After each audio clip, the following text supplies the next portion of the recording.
First of all, I completely blame David Lesky. That's how I want to be upfront and say I completely blame David Lesky. Run a little. Yeah, no, that's fair. It's fair. The funny thing is, if anybody's listening on the podcast stream, they're like, "What do you blame him for?" Yeah, exactly. Listen, the answer is everything. Yeah, that's right. That's right. If you're catching us via the podcast, we do stream live Sunday nights at 9:00. And so the folks that are catching us via the live stream, they know we're running a little bit late tonight, 12 minutes late. Usually we're 2 or 3 minutes late. We're 12 tonight. Had a little technical issue. I guess Apple and Elon Musk are going to war. I don't know. I just couldn't get Twitter to work. I had to go over to Office Safari to Chrome, and off and rolling we are right now. So coming up here on the Kaufman Corner podcast, we're going to talk about their 3-4 road trip the Royals just had. We'll talk about the reaction to the 22-1 pounding the Royals took. What does it look like when it is time to change the manager? I don't think either David or I are there. I know many fans have been. We're not. But what would it look like when it comes time to say, okay, I think we need to start discussing changing the manager? More problems on the bases, of course. Has Carter Jensen taken over the number one catcher job? Is there a scenario where the Royals release Salvador Perez? I don't think so, but maybe we'll talk about that. Bubic coming up as a reliever, it looks like right now, at least the way his rehabs are going. Cole Ragans scheduled for surgery on July 1st. We're all talking about it right here, right now on your Kaufman Corner podcast. You're listening to the Kaufman Corner Podcast, the most in-depth analysis of the Kansas City Royals, breaking down the Royals like no one else can. Kaufman Corner is hosted by David Lesky and Soren Petro. David Lesky is an accomplished author and the publisher of the Inside the Crown Royals baseball newsletter. Soren is the award-winning afternoon drive host of the program on Sports Radio 810 WHB in Kansas City. Kaufman Corner is proudly brought to you by Gann Asphalt and Concrete, Kansas City's nationally recognized full-service paving and pavement maintenance contractor, making parking lot problems disappear in Kansas City since 1994. Free consultations, no commissions, in-house crews, and every project comes with a written warranty. Find them online at GannAsphalt.com or call 816-484-3338. Gann Asphalt and Concrete, one contractor, all things parking lot. Now, here are your hosts, David Lesky and Soren Petro.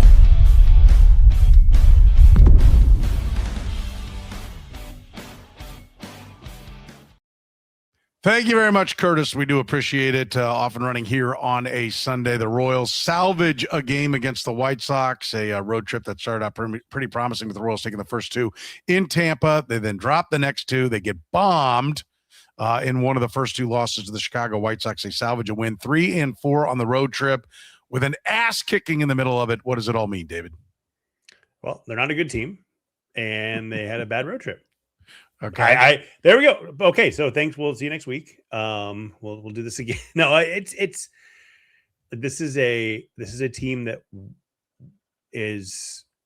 did not play well to start the season, then got hurt, then got more hurt.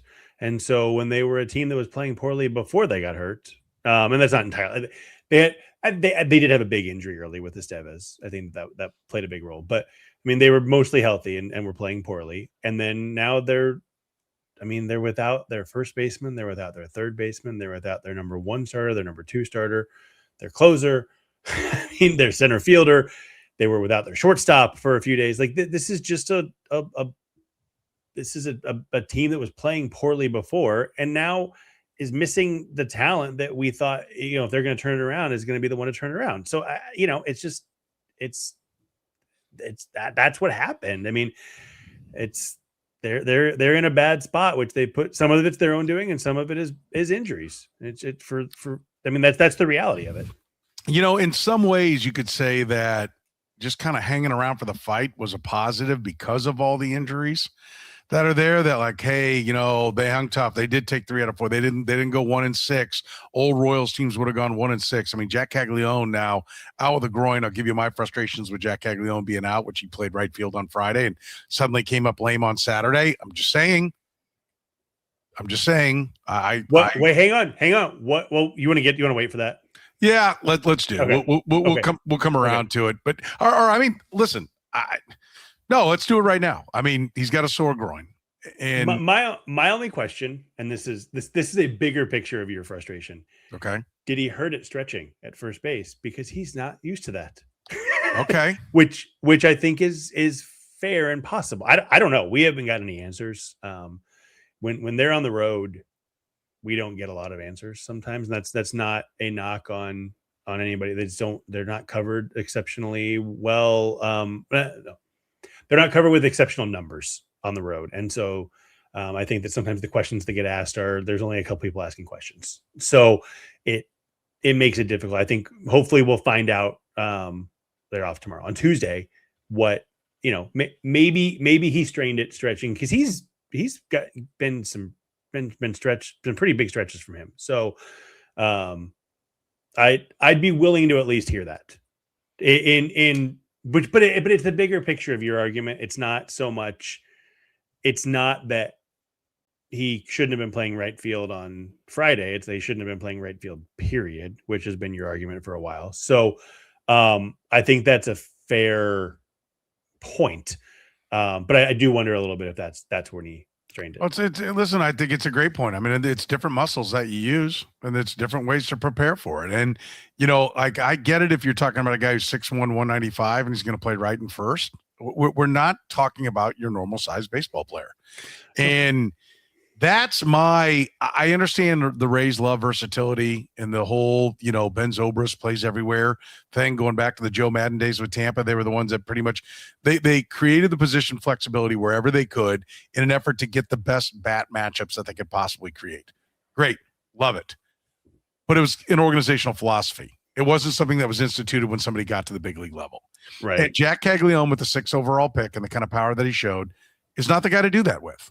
And if you want those kind of players, you either draft a Jack Caglione, bring him right towards the majors, and then trade them, right? If what you don't want is a big, lumberjack of a first baseman, and you want this position flexibility all over the place, then either don't draft him or draft him, bring him right up, and at the peak of his prospect status, when he's hitting epic shots in the minor leagues, trade him for the things that you want.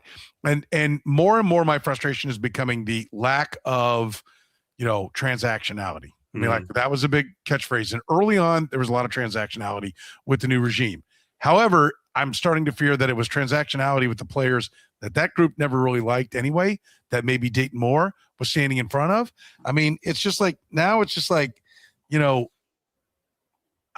just don't, I don't want to beat the same drum week after week after week, but 2 first basemen, 2 catchers, and 2 shortstops are part of what they are. The shortstops, I mind the least. Well, yeah. I mean, most teams have 2 shortstops, right? Yeah. But like, I also think though that the Michael Garcia, I think would have been worth more coming off last year to a team that says we're going to make him our shortstop. Now, maybe there was none of those teams. I get it. But like right now, the 3 and 4 road trip, I do want to be clear. It does show some fight. It was 2-2 against the Rays. They had a chance to take 3 out of 4, 4 by winning the first 2. They did salvage a game today with all kinds of guys down. And so I do think that there is, something to be said for the fight that is in this team. And one of the reasons why I'm not ready to even begin to say that Matt Quattro's job is up. And it's one of the reasons why we have it as a topic today, so we can discuss it later on without, reverse engineering why we're ready to fire him, which is what a lot of people do. They get pissed off, they get frustrated, they say, fire somebody, fire the manager, and then they work back from that like, no, I've come to the conclusion he needs to be fired. Now let me give you the reasons why. Well, we're not there, and that's why we're gonna talk about the things that if we don't see this, and if we do see this, and if we see that, and if we don't see that, then we've now that adds up to time to start talking about replacing the manager. We're not there yet because I do still see fight in the team. I am seeing Jack Caglione progress. I am seeing Carter Jensen progress, right? There are positives within this team. They take 1 step forward with the offense and they seem to take 2 steps back with the offense. I'm not sure about that part of the equation, but so there are positives in this 3 and 4, but damn, the 22-1. I mean, and I know you had a couple of specific, frustrations you had with 22-1. Well, so a couple of things. One, I think it's interesting And I'll just give you the numbers and you can read into what I'm getting at. But coming into today's game, well, let's use today's game. That's fine. Since April 27th, and it's a totally random date, I'll own that. The White Sox are 24-6 at home and 8-16 on the road. It's interesting.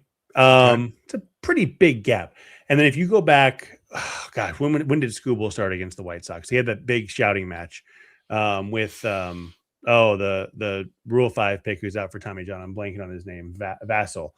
Basically, what came out of that was Will Venable was like, "Hey, I think they think we're stealing signs. I don't know anything about that." And the pitcher, Vassell is his name. I'm gonna make sure I have that right. Mike Vassell. He basically says, "Hey, look, I'm gonna do whatever I can to help my team." He's on the shelf. He has some kind of magic wand or whatever. I don't know. Like literally, they bought a magic wand on Amazon, which is fun. Like I think teams should do more of that, by the way. And he holds this wand and like waves it at people. The implication, and they did not hide it, was that they're stealing signs, which I will say, stealing signs, there is, as long as you're not doing it with electronics or with a person in the outfield flashing a light or whatever, it's legal. It's perfectly legal. So how do you do that? How do you police that? You have to police it on the field. And the thing that got me, and then it really got me in the 7th inning, is hit a guy. Don't go for their head, throw at their butt, hit him in padding, let them know, hey, you keep doing this, your guys are going to be bruised. Who cares? 19-1, 20-1, 21-1, whatever. But then what really got me, 7th inning, 1st and 3rd, I believe, 1 out, ground ball to Massey, double play. The White Sox challenged a call at first base, up 20-1. Like, come on, dude. Somebody's got to wear that. Somebody's got to wear one. And I said that and I was hot about it. And I looked at it and go, okay, well, Lynch got one more out and they put Tyler Tolbert in. Tyler Tolbert throwing at a guy at 44 miles per hour doesn't send any message. The game was close the next 2 days. I sort of get it, but man, you have got to stand up for yourself in those situations. And they did not, which a lot of people will say is a Matt Quatrero issue. He's too whatever. He's boring. He doesn't get excited. He's sleeping on the bench. I struggle with that. I have some thoughts about that too. This is a baseball thing. Players, they don't police them. No baseball team polices anything anymore. There's none of that. And I wish there was because whether they are stealing, like challenging that call in the 7th inning, somebody needs a fastball in some padding. That's my thought. I think that's fair. 22-1 is embarrassing. It is embarrassing. And if it tied the franchise record, right, for runs allowed, which is biggest not loss. a good thing.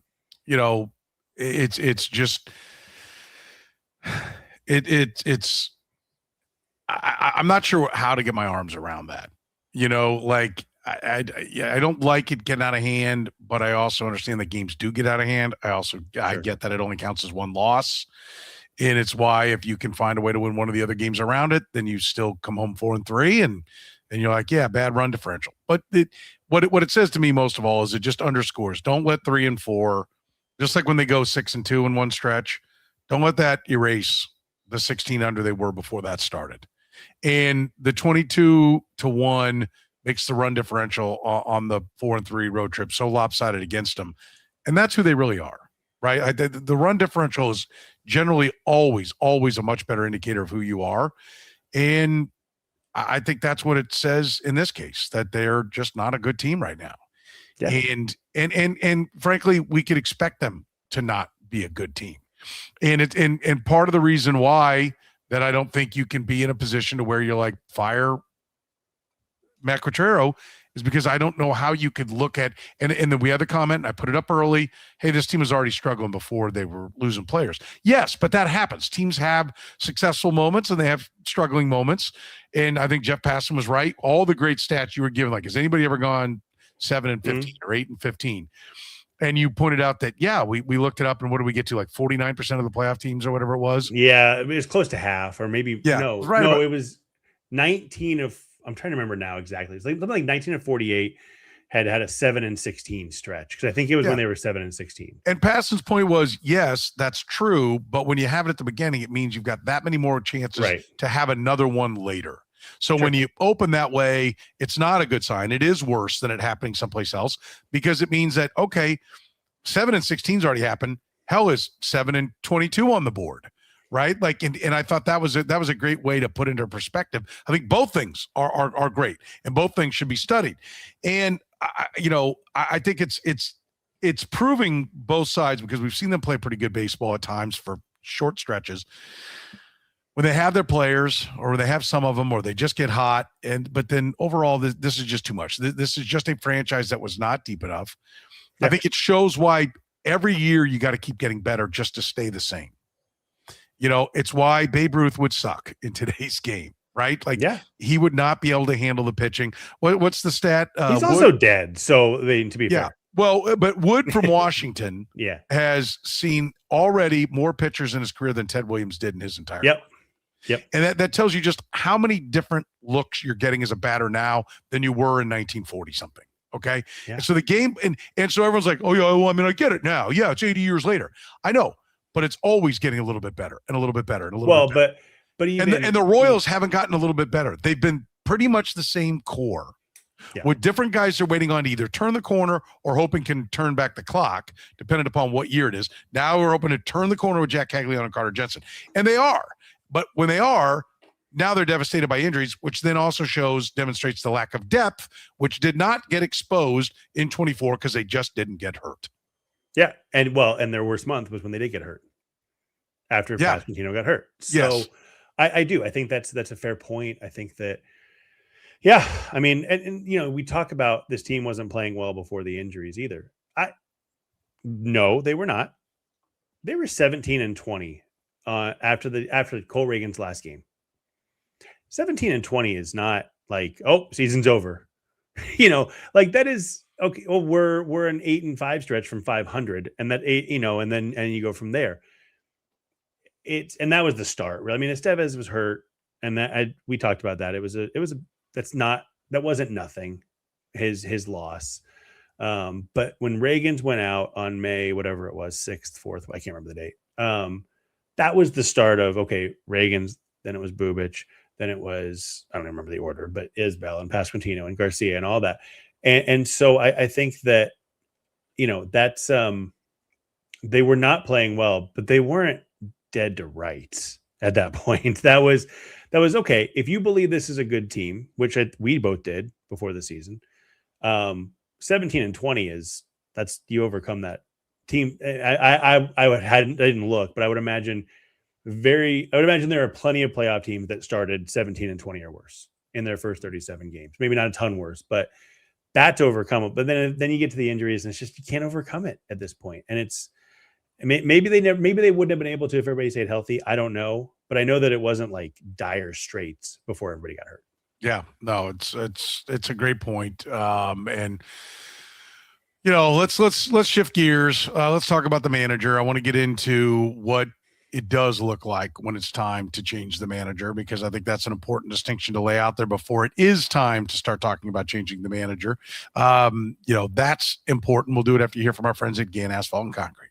If your property needs asphalt or concrete work, Gann Asphalt and Concrete is ready to help you. From parking lots and drive lanes to sidewalks, curbs, patching, seal coating, crack filling, and repairs. Their experienced crews handle projects of all sizes throughout the entire Kansas City metro. Whether you're fixing problem areas or planning a larger paving project, Gann focuses on quality workmanship and dependable service from start to finish. No matter what shape your pavement is in today, they can help improve it. Request a free estimate and learn more at GannAsphalt.com. Gann Asphalt and Concrete. One contractor, all things parking lots. Italian Delight was the first restaurant to bring true New York-style pizza to Kansas City almost 50 years ago. They sell whole pies or pizza by the slice, or enjoy their classic strombolis, calzones, and sausage rolls. Sandwich lovers, check out their lineup of hot and cold subs, the combo, the meatball, or the Philly cheesesteak, just to name a few. And don't forget the pasta. Their famous lasagna and classic chicken Alfredo always hit the spot. And if you're hungry for lunch, check out their daily lunch specials, starting at under $10. Italian Delight can even cater your next work function or party. Dine in, carry out, or delivery, it's Italian Delight. Located just 3 minutes east of Kansas Speedway at 8145 State Ave in KCK. Check out the menu and order online at ItalianDelightKS.com. Kansas City's own Italian Delight. By the way, if you're a low-carb person, the Italian salads that they have are phenomenal at Italian Delight. So go check it out. They're on State Ave. Remember, you can support the Coffin Corner podcast by supporting our great sponsors like Italian Delight, GAN Asphalt and Concrete. David, let's talk about what it does look like when it is time for the manager to go. Is it just a wins and loss thing, or does it go beyond that? It is wins and losses. So let's not pretend like they could go. It starts there. It has to have it. You can't. It's not time at 70 and 30. Right. Generally, if you're blazing, if you're out in front by 12 games, we're not firing the manager, right? Sure. So first thing is wins and losses. I think first, yeah. I mean, wins and losses is the most important thing.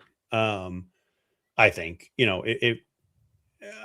I don't, it's not the only thing though, because a lot of it is like the role of a big league manager today is truly managing people more than anything else. Well, I don't know more than anything else, but more than it's ever been in the past. And, it's something that I first got to go into the clubhouse in 2014. That was the first time I had to credential and got to see Ned Yost and got to see, how that was all handled. It changed my perspective in a big way, because I got to see that, this is a clubhouse that in good and bad, it's managed the same.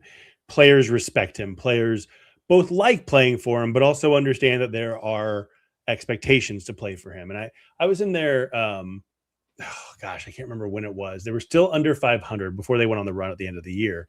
And I was in, it was like 2 or 3 of us only, and we were asked to clear out. And I think Ned reamed him. and it, it's one of those things like a good manager knows when to do that. It's just like a manager at your job anywhere, that they know the right time. And I think that's a really important factor that we don't get to see from the outside as much. And that's something that has to be taken into consideration. When you are hurt as much as they've been hurt, is there a time to ream everybody out? I mean, can that be there? And let me go to what I have as one of the things on my list of when you go to it. It's when you're playing bad baseball. Yeah, right? That's. Are they throwing to the wrong base? Are they, are they throwing balls in crotches of third basemen? That is not a good thing. That does trend us towards bad baseball side of things. But when you're getting hit in the back with balls from the outfield, like that's bad baseball. And a lot of times that does come with untalented teams. Talented players usually play better baseball because their acumen's sharper, their athleticism is higher. The things, they're just a more competent player, and so they generally play a better brand of baseball. But I think you can't, guys not running things out. When you start seeing all that becomes a problem. I will tell you that what is the first sign, and we've talked about it before. I'm not going to break new ground here, but what is the first sign of where I'm like, okay, I'm now looking for some things. And when it comes to Matt Quatrero, the bad base running continues. You're mentioning Lofton on Saturday. I was flying back from New York on Saturday, and so I was catching it on my phone while trying to catch World Cup games. What did he do? He got thrown out trying to stretch. No, it was I can't remember how many people were on base, but he was on second with a 2-out hit, rounded third so far that he got thrown out. That's right. Going back with Bobby Witt coming up. Right. Which and look, I think everybody was real quick to blame Vance Wilson. Vance Wilson was demonstrably pointing at that base, like, do not go. And so I think that I agree. I think that base running when it's I just wanted to bring up that because then today Starling Marte was cut down at second. And I'm gonna listen, Ryan Lefevre's absolute gold to me, right? But I'm gonna and Ryan Lefevre I respect so much. He's amazing in his ability to, one, be positive for the team, but also be able to be honest and talk about what their issues are. No one's ever been better at the job that I've ever talked to that does broadcasting for a team. So I want to be clear about that. But today, when Starling Marte got thrown out, it was him and Jeremy Guthrie, I think, were on the call today. It was Monty. It was Monty. Okay, him and Montgomery. I think, am I the only one that thinks Guthrie and Montgomery sound a lot alike? No, they sound exactly like. Okay. Real quick, funny story. I was talking to Jake Eisenberg last week maybe, and I said, what is it like working with them? And he goes, I work with them so much that I don't hear it. But he goes, I think he said that he went home and watched a game, like they were on Apple TV, or no, it wouldn't have been Apple TV. It was something that he heard it and he was like, oh, I finally hear it now. Yeah. So yeah. Well, so anyway, but they said, well, it's a perfect hit, but it was also perfectly played by the outfielder and a perfect throw. It bounced twice or three times. I don't know. I think it bounced three times. I think it bounced three times. It was an accurate throw. It was an accurate throw. It was on target. He should have never gone. I mean, he's at first when the outfielder is picking up the ball. Yeah. He's 38 years old. Why is he turning the corner? Then that's not a base coach that plays in front of him. What is he doing? And so I understand why they say it on the broadcast because they're the home team broadcast. It's fine. I respect that. I'm not mad at them. And by the way, they work for the team now. Yes, and have for a long time. And Ryan has always said, I'm not a journalist. I'm part of the PR department. More than anything, that's what. And I always respect that he's been honest about that. They really work for the team now. Before they at least ostensibly worked for a network. Now, yeah, but now it's. I mean, I know they didn't. But trust me, the network picked the people because I know I was around for. I agreed. I'm just saying that now it's like that shield is not even there. Yeah, that's not even there. And so, I just. When I keep hearing that all around, I'm starting to wonder, is that the message that they keep hearing when they stand in the dugout before games and at the cages? Because it is blanking wrong. Yeah. It is wrong. You cannot preach taking pitches. Why do you take pitches? One, to get another look at the pitches, and so you get a better timing for it. You get a better feel for it all. And two, to wear the other pitcher down. You do not get to come to the podium and talk about, well, yeah, we didn't win tonight, but we were down 9-2 and could have packed it in, and we forced them to go to 11-9. We used 4 of their relievers. You don't get to say that and then turn around and be like, but we want to be aggressive on the base pass. Yeah. They don't go together. You want to be safe on the base pass. And by safe, I don't mean only go station to station when you can clearly go first to third. No, I mean, get to the next base you can get to and be safe. That is what it's all about. Patrick Mahomes doesn't get to throw 10 interceptions and be like, well, we want to be aggressive. No, you want to be as aggressive as you can without getting caught. Okay. And they just run till you're out crap. I don't want to hear like, well, we're pressing. Somebody go in. Now I'm for. I don't care how you do it. If you can stand in front of them and have a conversation, fine. If you need a PowerPoint, fine. If you need to flip the spread, fine. I don't care what it is, but somebody needs to say, stop giving up outs.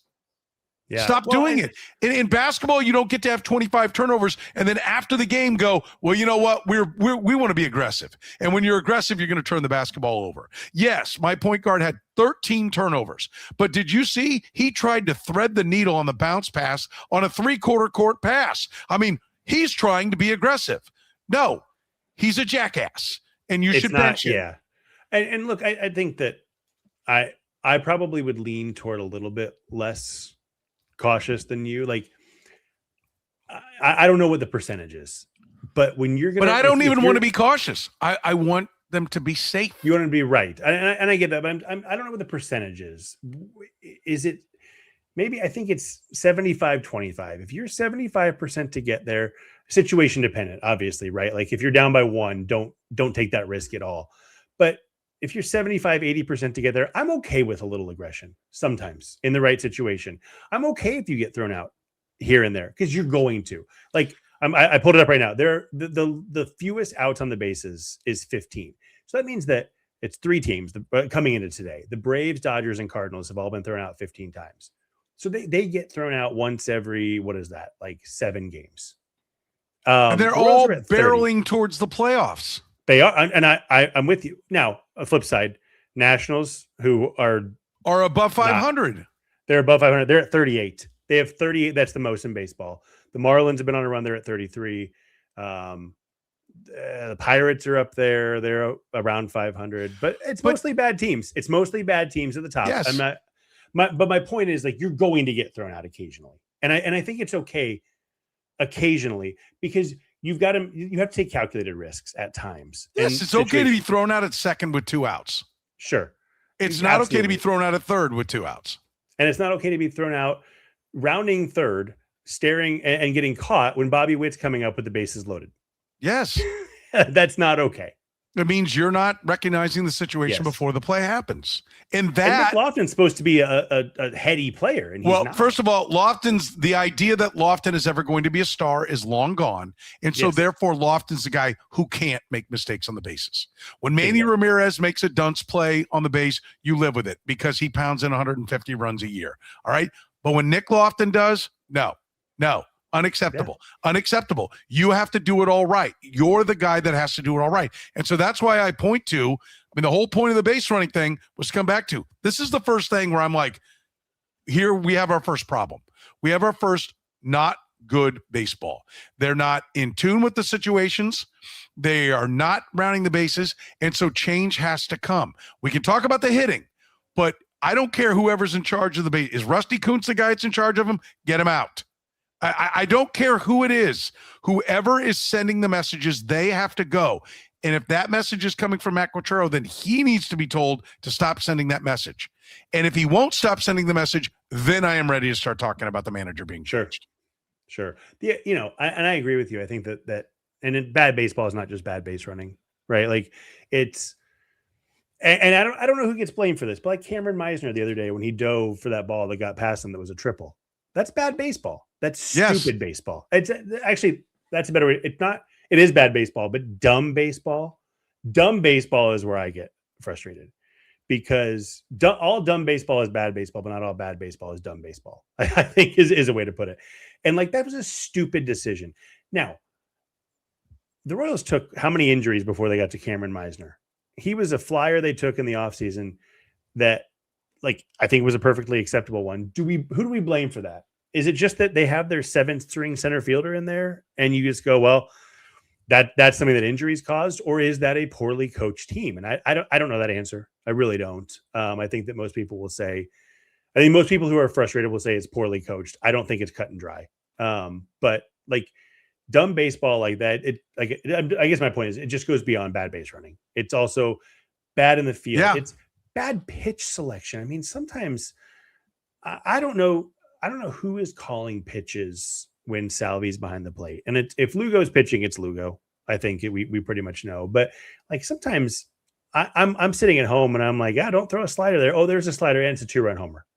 Well, I know more baseball than the random person who might be flipping around and stopping, but I shouldn't know that before the pitch. And the catcher doesn't know that. Like, that's dumb baseball too. So there are other aspects of bad baseball, but I see less of that than the bad base running, to be clear. Let's talk about a little bit about this, because there's a couple of people like, Mark is saying, who picked and developed the players, right? Well, the players that are, many of them that are playing, the answer is Dayton Moore. All right. And then the answer is JJ Piccolo as we get to some of them, but most of his development has yet to occur. The only player that's developed on the JJ Piccolo watch is Jack Caglione. Okay. Mm-hmm. And he appears maybe Carter Jensen. I mean, he was picked in 21, but okay. For sure. Yeah, for sure. I'm fine because who made the decision to sign Walker, sign Lugo, trade for Berger, trade for Kolek, trade for Ragans. Listen, if you're already barking up the JJ Piccolo tree, I'm not, and Mark's saying, well, who's in charge of development since 06? Dayton Moore. Okay, it's Dayton Moore. I mean, you can pick the different people, and we bring up Brian Bridges a lot for the draft and signing of Latin American players because that's his department. He's in charge of it. But ultimately, it's on the general manager. right? The general manager picks Brian Bridges. And so we're watching the Brian Bridges talent looks like it's really good. It's just, he's only been there for 2 years. We're going to get his third draft coming up this year. And so we just haven't had enough time for baseball to get all the way up there. And so JJ's had various different roles within what he's managed, Mark, over his time as to whether he was focusing on the draft. He's normally not been the draft guy. Okay. So understand that part of it. It's been various different folks. And the main draft guy for a lot of years was Lonnie Goldberg. Yeah. And then it was Onaveros. For a couple of years. And then JJ and John Sherman saw that and were like, hang on, let's get somebody new in here. Yeah. And so that's when they made the change. So listen, there will be a time that we entertain the topic of JJ Piccolo. I mean, it will probably happen at some point. It's just, I really don't think it's today because I think there's just way too many positives over the negatives, but that does then shine the light back on Matt Quatraro. If there's way more positives, if the talent is this good, then should they be better?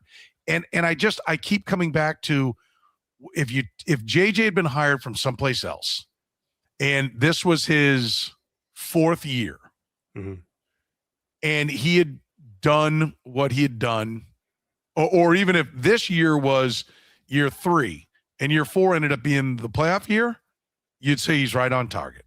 He's right on time. And I think the reality is, the development part was way behind just because of where he was.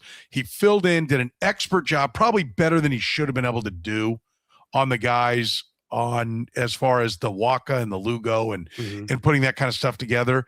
They corrected some things by Matt Quatraro bringing in and being part of the equation to bring in Brian Sweeney.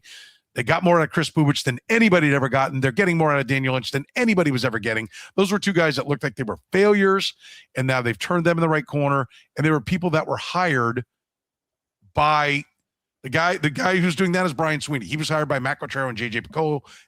That's all in it together.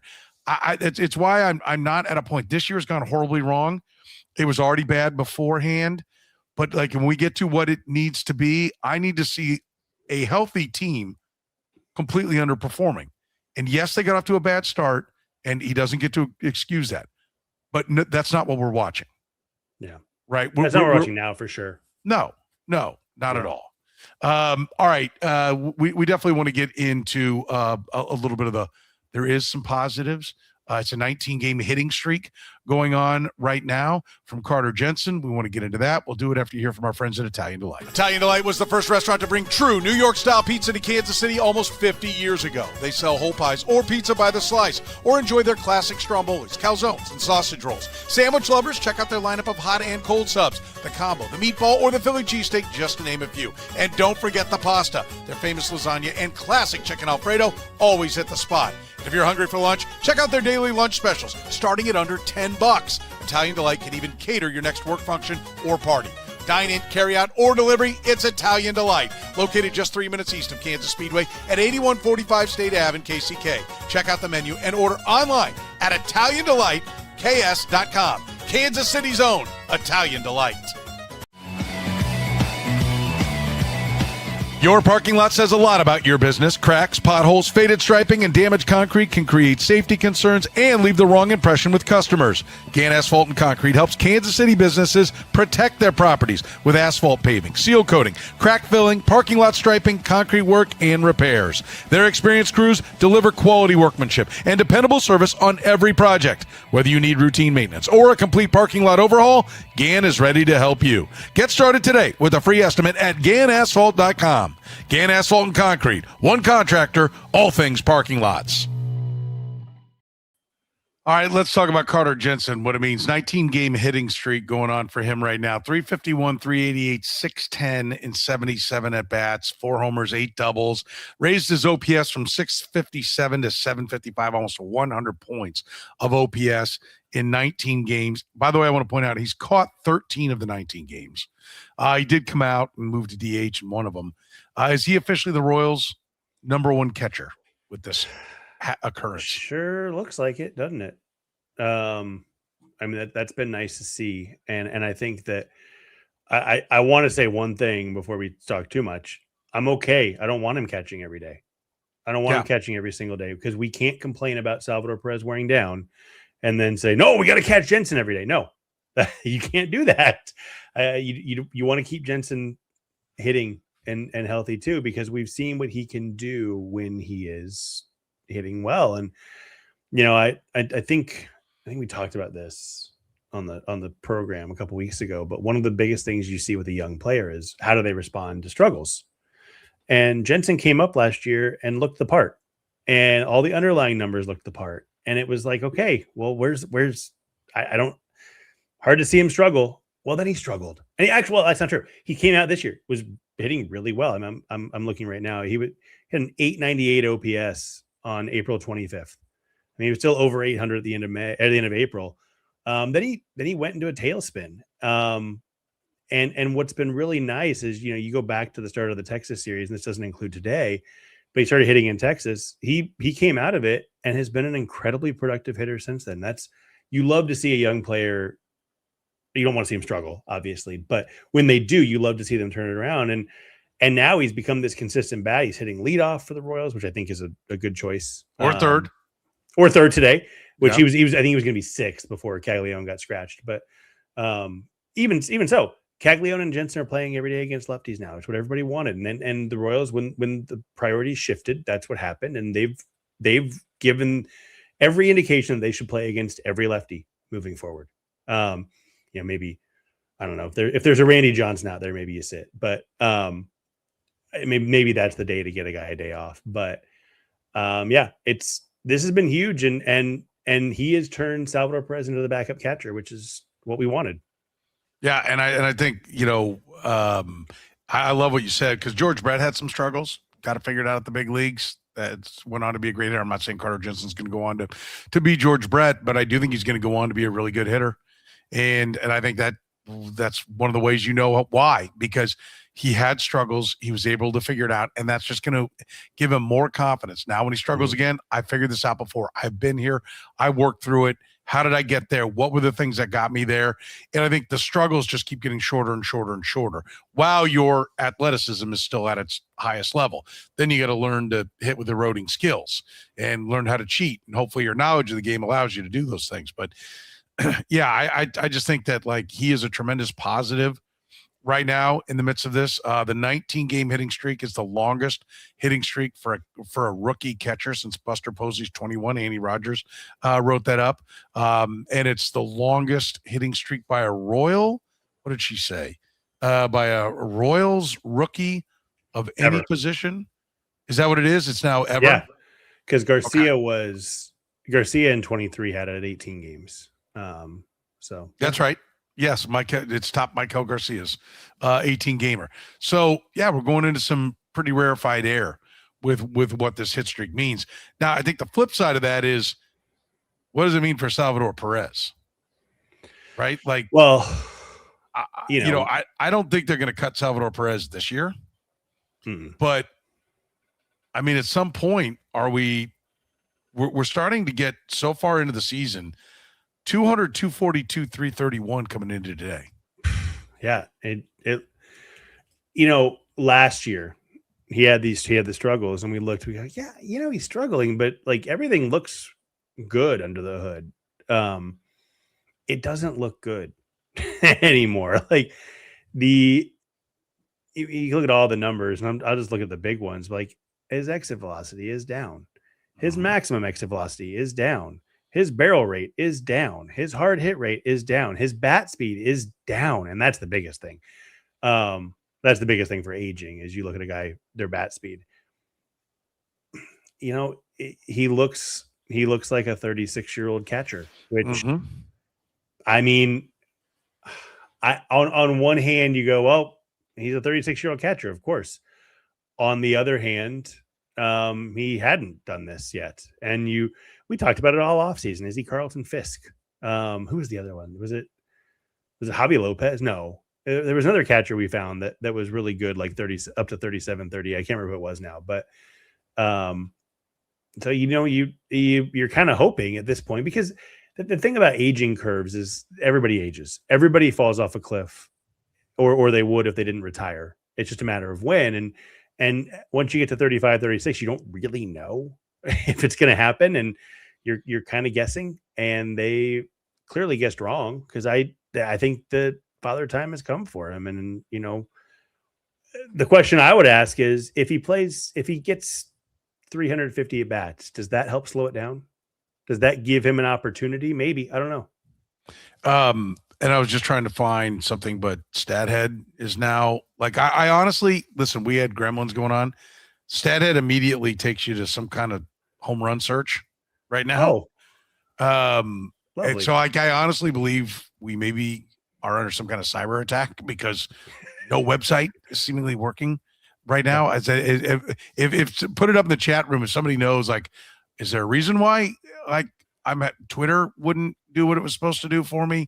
I told you my thermostat wasn't working earlier. Oh, well, okay. So yeah, that's my Wi-Fi thermostat. Yeah, who cares about that, right? That's not important at all. Because I've now tried it on Safari, and I'm trying it on Chrome, and it starts to give me the search thing, and then it immediately enters something in and ranks Kyle Schwarber with 29 home runs being at the top. And I wanted to put in plate appearances, right? Like, so love it. Yeah, good times. But I just wanted to see like where Salvi now ranks OPS wise by hitters with as many plate appearances as he has. And I'll bet it's last. I'll bet it's dead last. Well, here we can look on Fangraphs and look at that too. Oh, that's right. Okay. Let me Salvador Perez among qualified hitters ranks. This is great podcasting. He does not rank last, actually. He ranks second to last ahead of Stephen Kwan. Wow. Yeah. Good company. It is Stephen Kwan at 575, Salvi, because he had 2 hits today, at 576. And then it's Ezekiel Tovar, Brett Beatty, who we talked about the Royals acquiring, Nasim Nunez, who's hitting 4,000 against the Royals this year, Marcus Semien, Jeff McNeil, Jacob Marcy, Jaron Duran, and Jackson Merrill. So that is 1 Royal and 1, 2, 3 players the Royals were talked about in trade talks. It's really concerning because I don't know where their head will be. Like, are we at a point that you start next year with him? I mean, there's no point in releasing him now for this year, but do you start next year and you get to a point where there's 60 or 80 game where you're like, okay, it's now time to eject? I don't think they ever release him. I think there's an injury that puts him on the IL, and that's the last. I just can't imagine. Or if they say, hey, look, man, we're either gonna release you or you retire. I think he might just retire. I don't think the Royals. I don't. That's a big PR hit. And I know that they shouldn't care about PR. But man, I don't know that you can release Salvador Perez. I think you've got to make up a phantom injury and just leave him on the IL the whole year, if that's the case. Yeah, that's smart. That's probably what it will be. I'm trying to see what was his high water mark for OPS this year. This year, at any point. Yeah, I'm gonna give you. I'll tell you. He had a pretty decent run. Game 2, it was at 875. Well, let's look after March. I mean, if you want to go after March, on April 5th, it was 711. 706 on April 4th. I guess but the third after games, his highest OPS is 875, 711, 706, 639. So after April 5th, it's never been higher than 639. Yeah. That's not great. He hasn't been over 600 since, oh boy. Well, the low water mark June 4th. The low water mark for after April was May 16th was 560. So that wasn't even that long ago. I mean, I see a 556 on May 9th. Yeah. Yeah. I don't think I'm with you. It's definitely not happening this year, but I mean, we're getting to a point to where that's going to be a conversation. Yeah. I do wonder, what does he look like if he catches twice a week and DHs once a week or once every 2 weeks and pinch hits 3 times a week? What does that look like? Does that revive him a little bit? Does it matter? I mean, because doesn't he call the shots on when he plays? Yeah, that's another question. Well, that's another one you can put on the list on when Matt Quatraro goes on the clock. How long are you going to play subpar players? That's a fair point. The Salvador Perez one, I wonder how much is, would any manager be different in that situation? But is that an organizational edict, which then it becomes a JJ question? But but I do agree. I do agree with that. But I would be curious to see what Salvador Perez could do without having to be out there for 30 plate appearances a week. Yeah. Without catching 3 or 4 days a week. Catch him twice a week. Jensen needs make him a true backup catcher. Yes, make him a true backup catcher. And I mean, look, he still has. Well, I guess I don't know. We haven't seen the power really, but theoretically, he still has the ability to get the ball over the wall, and that's a nice that's a nice thing to have on the bench. Well, I don't care where his power is. His on base is so low. He's got to go down to 7 or 8. Oh, always. Totally, 100%.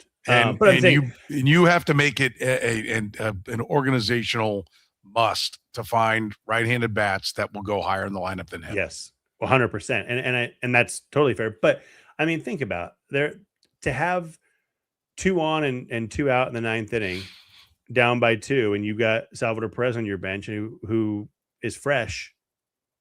There are worse things to have. Yeah, there are. And let me also point out, I don't have any problem with him coming into him this year. He was 30 and 100 last year. Yeah. Granted, the on base was down, but he was 30 and 100. So, but now you're getting the returns, and it's not coming around unless he's going to have 2 surgeries after the season's over. To which I would tell you, well, why do you think he's not going to need 2 more surgeries the next year? He's not getting any younger. But I mean, I don't think there's anything to villainize this year. Somebody earlier was saying like, oh, the Royals should have never brought back the World Series team. Like, you don't have a crystal ball, and everybody would have lost their mind if they didn't bring the World Series back. So stop with that. And if you're like, well, we're going to bench the 30 and 100 guy, like you would have lost your mind as well. He's earned the right to prove that he can't play. But to me, half a season into it, he's proved he can't play. Not as much as they're playing. Well, and the other thing, for sure, I 100% agree. I want to point out too, they had a $13 million option on him.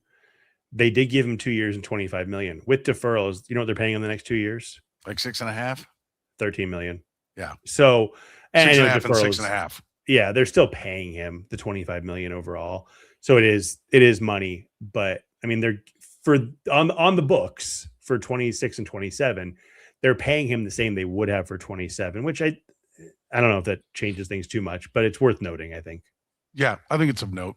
It's worth noting that Chris Bubic is working in a relief role in rehab. No, he started 3 innings. Well, he's we're not. They don't appear to be trying to push the innings a lot. Well, and he pitched Wednesday and Saturday. Yeah, I've never seen a starter on rehab pitch Wednesday and Saturday. So, do we think that they're prepping him to be a reliever? I would think so. And I mean, I think. If you're the Royals and you look at what Chris Bubic can do for you, he's not going to help you win this year because you're not going to win this year. Doesn't matter. So he's a free agent. You've got to trade him. I think you have to decide what's the role that we need to bring him back in that gets teams the most interested in him. And I think it's a relief role. And because I don't know that they believe he can throw 6 innings 4 times before the trade deadline, whatever it would be when he comes back. And so they need to do whatever they can to get him back to the big leagues, pitching and healthy. And if that means pitching 1 or 2 innings at a time out of the bullpen, and it helps the team in the interim, great. But I think that they see his best trade route as a reliever, and so that's what they're doing.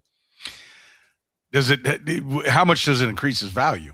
I mean, or is it's the only value they can get because we've eliminated the idea of him being able to stay healthy as a starter? I think it's the only value they can get. Yeah. And I think I think their mindset has to be, we need whatever it takes to get him back healthy and not go back on the IL before the deadline. That's what we have to do. And maybe it's that they go, hey, look, it's 50-50 if he starts, but it's 80-20 if he relieves. Well, then you got to go with the 80-20 because his only value to the team for the rest of the season is what he brings back in a trade. And relievers don't bring back as much as starters, obviously. And relievers certainly don't bring back as much as starters with a 2.5 ERA. But Chris Bubic isn't that guy right now. You can't trade 2025 Chris Bubic. If you could, they'd do that. But they need to get him back and healthy and pitching, however, because right now his value is 0. And if he throws, let's say he comes back at the All-Star break. I think that works out with rehab. And you pitch him 7 times and he throws 11 innings. That's 11 more innings than I think they believe he would throw as a starter. And so you just got to get him on the field. And do we see the same thing coming for Cole Ragans whenever he starts making his way back? It's been announced since the last time we talked that he will undergo surgery on July 1st. For something, which is ominous. Know. Yeah. Wait, they're still evaluating. Before. We've scheduled the surgery. We just don't know what the surgery will be. I've seen that. I can't remember who it was. I've seen it. It happened 2 times I can think of, and I can't remember either one. One of them, they said, look, it could be anything from something pretty minor to Tommy John, and it was Tommy John. And the other one was the same thing, and it was minor. And I need to figure out. I don't know how to search for who it was, but I remember seeing it was a Brewers pitcher and somebody else. And yeah, I think that they're going to have to figure that out. If it's Tommy John, we're not going to see him until 2028. So are they even going to tender him a contract? I would assume they do, because he's under contract through next season. So if they pay him to rehab for a year, I would imagine they tender him a contract at some level. I would think. Maybe not. I don't know. I guess maybe not. But if he's or back do they go ahead year, and look to add a year on so that rehab? Well, yeah. But don't feel like you got to speed the rehab because we're already putting this year on to you, so that when you're done with the rehab, or do they just say, "Hey, we're paying you for 2 years, and then we'll talk about it. We need to see you healthy." I mean, I think either path is a fair path. I agree. That's a good thought too. I hadn't thought about that, but I think at this point, I don't know how you can think of Cole Ragans as a starter moving forward. I just don't. And you want to, obviously, because we know what top flight Cole Ragans can do. Top flight Cole Ragans is one of the 5 or 6 best pitchers in the American League. But will we ever see that again? Yeah, I mean, we might see it for a start or two, but will we ever see? I mean, forget 32 starts. Will we ever see 22 starts from him again? And if you ask me to guess, I'd say no. I might be wrong, but I would say no. Yeah. No, I think you're probably right. Listen, you can always support the Kaufman Corner podcast by supporting our great sponsors like Gann Asphalt and Concrete. Parking lot says a lot about your business. Cracks, potholes, faded striping, damaged concrete can create safety concerns and leave the wrong impression with the customers. Don't do that. Call Gann Asphalt and Concrete. You can find them online at GannAsphalt.com. One contractor, all things parking lot, solving parking lot problems in Kansas City for over 30 years. And Italian Delight, first restaurant to bring true New York style pizza to Kansas City almost 50 years ago. They, of course, sell you pizzas or pizza by the slice or the whole pie. I enjoy their classic stromboli's, calzone, sausage rolls, hot and cold subs, famous lasagna. Got daily lunch special starting at under $10. Find them at 8145 State Ave. That's just a few miles east of Kansas Speedway. You can order online at ItalianDelightKS.com. That's ItalianDelightKS.com. For David Lesky, I'm Soren Petro saying thank you very much for joining us here on the Kaufman Corner podcast.